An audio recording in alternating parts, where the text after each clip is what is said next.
BJP మతోన్మాద ప్రమాదం నుండి రాజ్యాంగాన్ని కాపాడుకోవాలంటే చట్టసభలో బహుజనులు అడుగుపెట్టాలని బహుజన కమ్యూనిస్టు పార్టీ నేతలు పిలుపునిచ్చారు. ఖమ్మం నగరం బీఎల్ఎఫ్ ఆఫీసులో జరిగిన విలేకరుల సమావేశంలో ఎంపీ అభ్యర్థి ఆంటోనీ సురేష్, బీఎల్ఎఫ్ నేత పి రాంబాబు స్వతంత్ర భారతమని, దళిత అట్టడుగు వర్గాలను బీజేపీ మనుధర్మ శాస్త్రం అణిచివేస్తుందన్నారు. లోక్సభ ఎన్నికల్లో బీఎల్ఎఫ్ ఇతర సామాజిక సంఘాలు గుర్తించిన బహుజన కమ్యూనిస్టు పార్టీ నుండి ఆంటోనీ సురేష్ దక్కాలిని గెలిపించాలని కోరారు. ఖమ్మం జిల్లా బహుజన ప్రజలను కాలు పట్టుకుని అడుగుతున్న అవకాశం ఇవ్వండి, బహుజన కమ్యూనిస్టు పార్టీకి ఓట్లు వేయాలని విజ్ఞప్తి చేశారు. మిత్రులారా, ఖమ్మం చరిత్ర మొత్తంలో కూడా 100 సంవత్సరాల ఖమ్మం చరిత్ర మనం కనుక చూడగలిగితే ఇక్కడ ఉన్నటువంటి ముఖ్యంగా మేము నిర్ణయించుకునేది అంటే ఇక్కడ ఉన్నటువంటి మేధావర్గమైన జర్నలిస్ట్ మేధావులను కూడా ఆలోచించమని కోరుతున్నాం. మనం రాయాల్సిన చరిత్ర, మనం రాయాల్సిన బాధ, కడగళ్ళు, కన్నీళ్ళు అన్నీ ఒక పక్కగా పోయి 1-2 కులాల మధ్య వైపే మనం అంతా తిరుగుతున్నాం. దాని నుంచి మన మెదళ్ళు బయటికి రావాలని ఈ ఖమ్మం గడ్డ మీద నిజమేంటో ఇక్కడ ఉన్నటువంటి ప్రజలకు తెలియజేయడం కోసం మేము గతం నుంచి కూడా గత 2 ఏళ్ళుగా ఇక్కడ నిజాన్ని చెబుతూ ప్రయాణ సందర్భంలోనే మొన్నటువంటి సార్వత్రిక ఎన్నికలు కానీ ఈరోజు పార్లమెంటు ఎన్నికల్లో కింది కులాలటువంటి అభ్యర్థులు పెట్టి ఒక ప్రచారం చేస్తున్నాం. ఏంటి ఖమ్మం చరిత్ర? గత 100 సంవత్సరాలుగా ఒక కులం చేతిలో ఉండిపోయింది జిల్లా. ప్రపంచ చరిత్రలో కూడా ఎక్కడా కూడా ఈ పరిస్థితి లేదు. మీరు ఏ దేశం వెళ్ళి చూసినా ఒక జాతి 1-2 ఏళ్ళు 3 ఏళ్ళు ఒక ఆధిపత్యంలో ఉంటుంది. లేదు, ఈ భారతదేశంలో ఈ రాష్ట్రంలో 1-2 కులాలు ఒక 5 ఏళ్ళు 10 ఏళ్ళు మాత్రమే రాజ్యాన్ని అనుభవించాయి. కానీ ఖమ్మం గడ్డ మీద ఒకే ఒక కులం 100 ఏళ్ళుగా కొనసాగుతుంది. ఏంటి దీని చరిత్ర ఏంటి? ఎందుకు మైనార్టీగా 5% లేని కులం 100 సంవత్సరాలు ఇక్కడ రాజ్యాంగంలో ఉండడానికి కారణం ఏంటి? ఇది ఆలోచన చేయాల్సిన అవసరం ఉంది. 85-90% ఉన్న దళిత బహుజన జాతులు అన్ని రంగాలకు దూరం అయిపోయి ఉన్నాం. గతంలో బ్రాహ్మణ్స్ కింద అనగారిన కులాల్ని ఊరు బయట నుంచి ఎలా అయితే అవహేళన చేశారో ఈ ఖమ్మం గడ్డ మీద దళిత బహుజన మేధావర్గాన్ని వాళ్ళ రాజకీయ పార్టీలు కుర్చీ కూడా ముట్టకుండా అవమానపరిచారు. ఇది చాలా బాధాకరం అంటే ఇది ఇకనైనా మనం ఆలోచన చేయాలి. ఎంత బాధాకరం అంటే ఈ కులానికి ఇంత సంపద ఎట్లా పోయిందో మేము విశ్లేషణ చేశాం.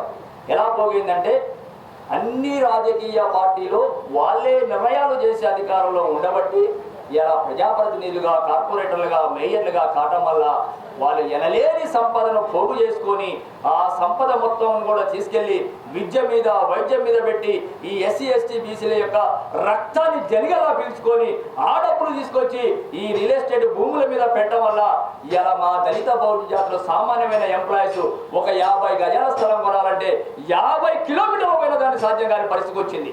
దీనికి కారణం ఏమిటి అంటే దీని పునాది ఆడ ఉందంటే అన్ని పార్టీలలో నిర్ణయాలు చేసే అధికారంలో వాళ్ళు ఉండబట్టే. దీన్ని మేము చెప్పదలుచుకున్నాం. ఈ కప్పగడ్డ మీద ఈ పార్టీలు మనవి కావు అనేటువంటి ఆలోచనకు రావాలి. నిజంగా ఈ దేశంలో ఈ జిల్లాలో ఉన్న పార్టీలు ఈ ప్రజలందరూ పార్టీలు అయితే ఒక కులమే ఎందుకుంటుంది? ఇది చిన్న ప్రశ్న. ఈ ప్రశ్న కూడా అర్థం కాకుండా పోతుందా ఇక్కడ ఉన్న ఎస్సీ ఎస్టీ బీసీలకి? నిజంగా ఈ పార్టీలు మనయా? మీరు నిన్న చిన్న కాంగ్రెస్ బీఆర్ఎస్ ఓడించాలి, బీఆర్ఎస్ ప్రమాదకరంగా ఉంది, బీఆర్ఎస్ నాయకులు చాలా దుర్మార్గంగా వ్యవహరించారు, అది నిజమే. మనం కాంగ్రెస్ని కనుక తీసుకొస్తే మనం ఈ నాయకులు చాలా అద్భుతంగా పరిపాలిస్తారు, మన బతుకులు మారుతాయని కాంగ్రెస్ తీసుకొచ్చాం. ఇప్పుడు ఏం జరిగింది? ఖమ్మంలో బీఆర్ఎస్ నాయకులే కాంగ్రెస్గా మారారు. బీఆర్ఎస్ నాయకులు ఎవరైతే ఉన్నారో మొత్తం కాంగ్రెస్ కన్వర్ట్ అయ్యారు. గతంలో చూసాం తెలుగుదేశం అనే ఖమ్మ పార్టీ తీసుకొచ్చి అనలేని సంపద సంపాదించుకొని. దయచేసి మేము చెప్తున్నాం, ఇక్కడ ఉన్న బహుజన నాయకత్వం మేలుకోవాలి, మొదగాలి నాయకులు మేలుకోవాలి. ఇంతకంటే పాపం మన జాతికి మనం ఏం చేయకూడదు. నిజం తెలుసుకొని నిజాన్ని ప్రజలు చెప్పి దళిత బహుజన జాతులు ఐక్యమైతేనే రాజ్యం వస్తుంది. బాబాసాహెబ్ అంబేద్కర్ ఏదైతే కలగన్నాడో 80% ఉన్న నా బిడ్డలుకి ఓటిస్తే వాళ్ళ ఓట్లు వాళ్ళేసుకొని వాళ్ళ రాజులైతే ఆ బిడ్డలు రాజులైతే 1000 సంవత్సరాలు వాళ్ళ భూమిని జాతీయం చేసుకుంటారని ఓటిచ్చాడు. అది తెలుసుకున్నటువంటి దుర్మార్గులు రాజకీయ పార్టీలు పెట్టి మళ్ళీ చీల్చాయి. కాబట్టి సోయితోనైనా ఆ పార్టీ నుంచి బయటకు వచ్చి బహుజన సమూహం ఏర్పడి రాజ్యాన్ని సాధించుకుందాం. దయచేసి ముఖ్యంగా మేము అగ్రకులాల కంటే దళిత బహుజన జాతులకు చెప్పదలుచుకున్నాం. రమాబాయి కన్నీళ్ళ మెతుకులే మనం తినేది, ఆయన కన్నా ఆశయమే మనది. ఇకనన్నా సోయి రాకుండా ఆ పార్టీల దగ్గర కళ్ళ దగ్గర మొగలు దాచి చాచకండి, మీరు అందులోంచి బయటికి రాండి అని మేము వినయప్రాయంగా కాళ్ళు గడ్డం పట్టుకొని కూడా బదిలాడుతున్నాం. ఒక చిన్న విషయం చెప్పి నేను ముగించదలుచుకున్నాం. మిత్రులారా, ఇవాళ కమ్యూనిస్టులు ఈ ఖమ్మం గడ్డ మీద మేము వీళ్ళు దొరల కోసం పనిచేశాం, దొరలను వ్యతిరేకిస్తున్నాం, భూస్వాములను వ్యతిరేకిస్తున్నాం అని చెప్తున్నారు. మరి ఇలా మీరు కాంగ్రెస్ సపోర్ట్ చేసిన వ్యక్తి ఎవరు, ఎలాంటి భూస్వాము, ఎంత దూరం మీకు తెలుసు? దాన్ని మళ్ళీ ప్రజలకు మప్పచెప్పడం కోసం హిందుత్వ బీజేపీని కూర్చడం కోసమే మేము ఈ దొరలను గెలిపిస్తున్నామని చెప్తున్నారు. నిజంగా హిందుత్వము మతోన్మాదము ఒక బీజేపీ కొనసాగిస్తుందా? అసలు బీజేపీ ఆర్ఎస్ఎస్ లో నిర్ణయాలు చేసే అధికారం దళిత బహుజన జాతులు ఉన్నారా? అగ్రకులాలే ఉన్నాయి. హిందుత్వాన్ని కొనసాగించేది బ్రాహ్మణ అగ్రకులాలే. ఉదాహరణకి ఈ ఖానాపురం ప్రాంతంలో బీజేపీ లేడు, ఆర్ఎస్ఎస్ లేదు, మోడీ రాలేదు. మరి హిందుత్వం ఎవడు కొనసాగిస్తుండు? అగ్రకులమే. అంటే అగ్రకులాలు హిందుత్వాన్ని కొనసాగిస్తే పేరు చెప్పకుండా ఒక బ్రాహ్మణికల పదంతో ఇలా బీజేపీ అడ్డుకోవడం కోసం ఈ కాంగ్రెస్ మాత్రం ఇస్తామని చెబుతున్నారు. అంటే మీరు కూడా ఒక బ్రాహ్మణ్స్ యొక్క పదంతో మీరు మాట్లాడుతున్నారు. మీ దుర్మార్గం కూడా, మీ అబద్ధపు మాటలు కూడా ప్రజలు తెలుసుకొని మిమ్మల్ని ఏడా ఉంచారో తెలుసు. మీకు బతుకు తెరువు లేక, మీ ఉనికి లేక ఇలా దొరలు గెలిపిస్తామని చెప్తూ ఆ ఈ విలువైనటువంటి ఎర్రజెండాలను ఆ దొరల కాళ్ళ దగ్గర పెట్టారు. ఇకనైనా మీరు మారాలి, నిజాన్ని చెప్పాలి. ఈ దేశంలో హిందుత్వాన్ని మతోన్మాదాన్ని కొనసాగించేది రాజకీయ పార్టీలు కాదు, బ్రాహ్మణ శూద్ర అగ్రకులాలు. ఇది ప్రజలు చెబుతాం.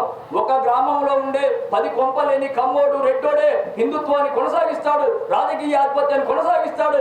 ఆ 10% 10 కొంపలున్న కమ్మారెడ్లను 100 అడుగులు భూస్థాపితం చేస్తేనే ఆ గ్రామంలో నిజమైన విప్లవం. అలాంటి విలువైన అంశాలను ప్రజలు చెబుతాం. కమ్మారెడ్లను ఈ ఖమ్మం గడ్డ మీద రాజకీయ సమాధి చేయకుండా ఇక్కడ సామాన్యమైన ప్రజలకు న్యాయం జరగదు. ప్రతి మనిషికి కూడు గుడ్డ కావాలంటే ఈ కమ్మారెడ్లను సంపాదించుకున్న వేల ఎకరాల భూమిని జాతీయం చేయాలంటే ఆంటోనీ సురేష్ ని పార్లమెంట్ కి పంపాలి. చివరిగా ఒక మాట చెప్పదలుచుకున్నాం. ఈడబ్ల్యూఎస్ పార్లమెంట్ లో ఈడబ్ల్యూఎస్ రిజర్వేషన్ ని కమ్యూనిస్ట్ పార్టీలు సిపిఎం, సిపిఐ, బీఆర్ఎస్, కాంగ్రెస్ అన్ని పార్టీలు కలిసి ఈడబ్ల్యూఎస్ రిజర్వేషన్ తీసుకొచ్చింది. డాక్టర్ బాబాసాహెబ్ అంబేద్కర్ మెదడంతా కరగబోసి చదువు ఉంటేనే నా పిల్లలకి జ్ఞానం ఉంటుంది, చదువుకోకపోతే ఎంతకాలమైన బానిసలవుతారని ఊరు బయట ఉన్నటువంటి బిడ్డలకు కాస్తంత రిజర్వేషన్స్ కల్పించడం వల్ల మేము చదువుకోగలిగాం. ఆ చదువుని ఈడబ్ల్యూఎస్ రిజర్వేషన్ ఆధారంగా మాకు దూరం చేశారు. ఇవాళ 5% లేనిటువంటి అగ్రకులాలకు 10% రిజర్వేషన్ కల్పించారు. ఇవాళ మొన్న జరిగినటువంటి అన్ని ఎగ్జామ్స్లో, అన్ని క్వాలిఫై ఎగ్జామ్స్లో, అన్ని ఎంట్రన్స్ ఎగ్జామ్స్లో కూడా బ్రాహ్మణులు, రెడ్లు, కమ్మల పిల్లగాలు వెళ్ళిపోయారు. మా పిల్లగాలకి గేట్లేసి బయట నిలబెట్టారు. పాపం 80% ఉన్న బీసీలకు 20% రిజర్వేషను, 5% ఉన్నటువంటి అగ్రకులాలకు 10% రిజర్వేషన్. వాళ్ళ సీలింగ్ 8 లక్షలు, మా సీలింగ్ 2 లక్షలు. ఎంత దుర్మార్గంగా ఈ పార్టీలు మా ఎట్లయితే మా చదువు దూరం చేసినటువంటి కాంగ్రెస్, బీజేపీ పార్టీలు, కమ్యూనిస్టులను ఇక్కడ ఉన్నటువంటి దళిత బహుజనులు అర్థం చేసుకొని 100 అడుగులు బొంద పెట్టాలని మన చదువుకు దూరం చేశారు. కాబట్టి ఈడబ్ల్యూఎస్ రిజర్వేషన్ రద్దుకై మన ఆంటోనీ సురేష్ గారిని పార్లమెంట్ పంపాలని కూడా మేము విజ్ఞప్తి చేస్తున్నాం. మిత్రులారా, దయచేసి మన పిల్లలు చదువు దూరం అయ్యారు. ఇక్కడ నుండి జర్నలిస్ట్ మేధావులు కూడా అర్థం చేసుకోవాలి. ఈడబ్ల్యూఎస్ రిజర్వేషన్ గురించి మీరు కూడా స్టడీ చేసి మీరు కూడా దాన్ని ఒక వ్యాసనంగా రాయాలి. అది పెద్దగా ప్రచారం రావట్లేదు, కానీ పిల్లలు దూరం అయిపోయి మొన్న కానిస్టేబుల్ ఉద్యోగులాగా పిల్లలు ఆత్మహత్యలు చేసుకున్నారు. ఇంత దుర్మార్గం అంటే ఈ ఒక ఇంట్లో కింద అన్నదమ్ములు 3 పిల్లలు పంచాయతీ ఎట్లుంటాయో ఈ అగ్రకుల పార్టీలు పంచాయతీ అట్లే ఉంటాయి. బీజేపీకి కాంగ్రెస్ యాంటీ కాదు, కాంగ్రెస్ కి బీజేపీ యాంటీ కాదు. నువ్వు కొడుతుంటావా, నువ్వు ఏడుస్తున్నట్టు చేయరాని ఒక నటన తప్ప ఇదంతా డ్రామాలు. ఇవి దళిత బహుజనులు వంచడం కోసమే జరుగుతుంది. కాబట్టి పెద్ద మనసు చేసుకుని ఖమ్మం జిల్లా ప్రాంతంలో ఆంటోనీ సురేష్ గారి గెలిపించాలని, ఆయన గుర్తు కత్తెర గుర్తు అని, మీ అమూల్యమైన ఓటు కత్తెర గుర్తు వేయడం వల్ల ఇక్కడ ఉన్నటువంటి వేల సంవత్సరాలుగా కమ్మారెడ్లు సంపాదించుకున్న భూమిని జాతీయం చేయడం కోసం ఒక మీ మార్గాన్వేషం. రాబోయే తరంలో మన పిల్లలు ఈ గడ్డ మీద నిలబడాలంటే ఈ చైతన్యం కోసం ఈ పని చేస్తున్నాం. మా ప్రాణాలు అర్పించైనా సరే ఇక్కడ ఖచ్చితంగా కమ్మారెడ్లను 100 అడుగులు బొంద పెట్టదాకా మేము పోమని ఆ విధమైన సైన్యాన్ని తయారు చేస్తున్నాం. ఇది ఖచ్చితంగా సాధిస్తామని చెబుతూ ఈ అవకాశం ఇచ్చినటువంటి అతిథులు ధన్యవాదాలు. సెలవు మిత్రులు. ఉపకులాలకు కూడా డిస్ట్రిక్ట్ ప్రెసిడెంట్ని, అలాగే నేను లాస్ట్ టైము ఎమ్మెల్యేకి కూడా కంటెంట్ చేసిన, ఇప్పుడు మళ్ళీ ఎంపీగా కూడా కంటెంట్ చేస్తున్నా. నేను మా కులాల్లోంచి కానీ అట్టడుగున పడిన కులాల్లోంచి కానీ చాలా బాధలు, ఇబ్బందులు చూసిన. అందుకే నా మనోవేదంతో నేను కూడా ఒక ఎంపీకి పోటీ చేయగలుగుతా అని నేను ఒక అడుగు ముందుకేసిన. అట్నే ఇక్కడికి వచ్చిన పెద్దలందరికీ నా నమస్కారాలు. అన్నగారు రాంబాబు అన్నగారు నాకు ఎంతో ప్రోత్సాహంతో ముందడుగు వేయించారు. అట్నే అన్నగారు పేరు జలమయ్య అన్నగారు చాలా లాంగ్ నుంచి మా కోసం ఇక్కడ దాకా వచ్చారు. ఈ బిఎల్ఎఫ్ తరపు నుంచి నేను ముందడుగేసి నాకు అవకాశం ఇచ్చినందుకు అందరికీ పెద్దలందరికీ నా నమస్కారాలు. నేను నా కత్తెర గుర్తు, మీరు నా కత్తెర గుర్తుకు ఓటేసి నన్ను అసెంబ్లీకి పంపిస్తే, మీ తరపున పార్లమెంటుకు పంపిస్తే మీ తరపున నేను అన్ని విధాలుగా మీకు